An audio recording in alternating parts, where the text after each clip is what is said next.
lived at 43 Lobos, and they lived at 47 Lobos, and Cecilia, the oldest daughter, we were born on the same day, but she's a year older than me, and we were always best friends. And when I made 15 and was able to start wearing lipstick, then boys started noticing me, and Norman noticed. And so we just, you know, had a relationship, and very close. And we did a lot of things together, and we had our babies at the same time. You know, she'd have one and I'd have one, so we had 4 pregnancies around the same time.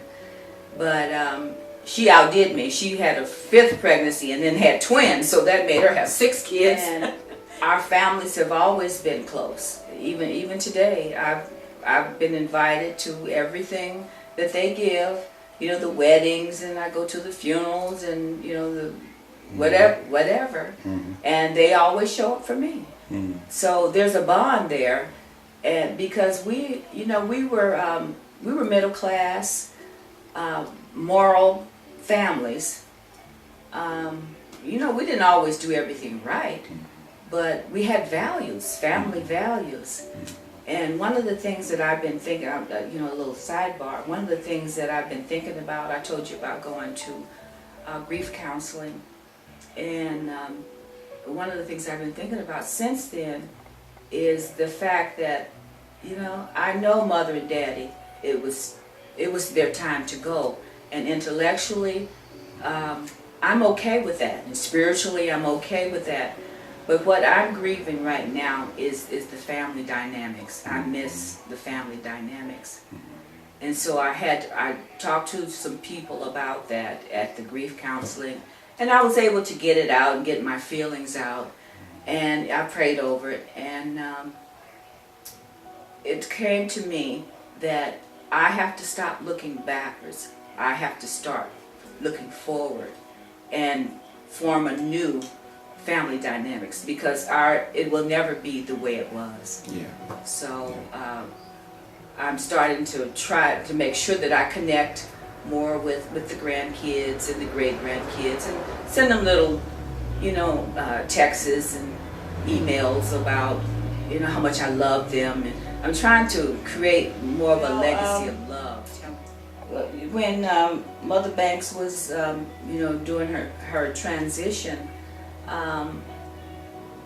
and everybody was affected by it, because Madeline put pictures on, you know, on Facebook, and people were able to go through that with them, you know, see on a daily basis how she was, you know, transitioning out. And David was really affected. I mean, he's become so insightful about things, you know. It used to be, you know, he was just, I didn't know if he was cared or not. But he cares deeply for family. And his memory of Mother Banks was that the way she would talk to him was, she knew about the street. And he said about Mother, Mother didn't know anything about the street. She, you know, oh, I'll pray for you, and you know, she gave a different kind of nurturing. Mother nurtured with one way, and Mother Banks nurtured a different way.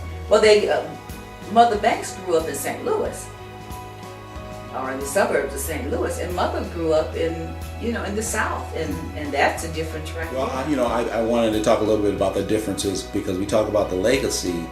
And I know the grieving process, like with Grandma Banks passing and their family, and you mentioned a little bit, which was something that I wasn't aware that you were feeling, the little bit of loss of the family dynamics. And I think part of that comes from the fact that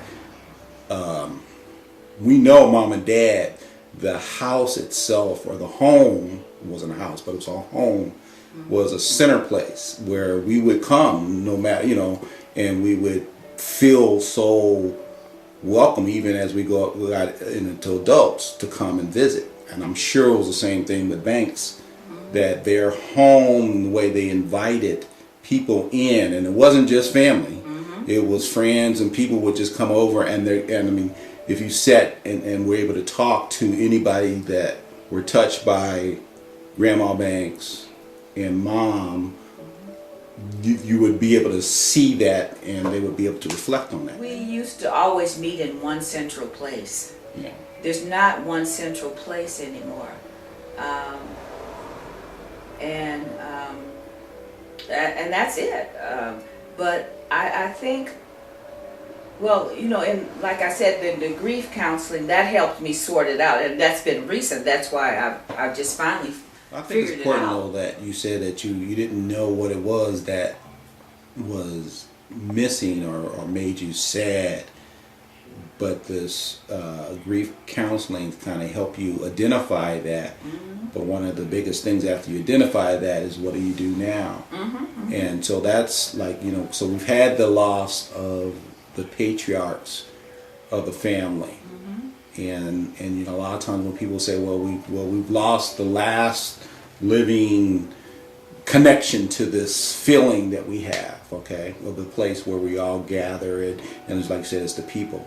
So what do? So as you had just said, well, you move forward and not so much try not to forget that, because that's something that happened, and we think and believe that that's a good thing of having to experience, like you just said. And a lot of people don't had the blessing to be around that.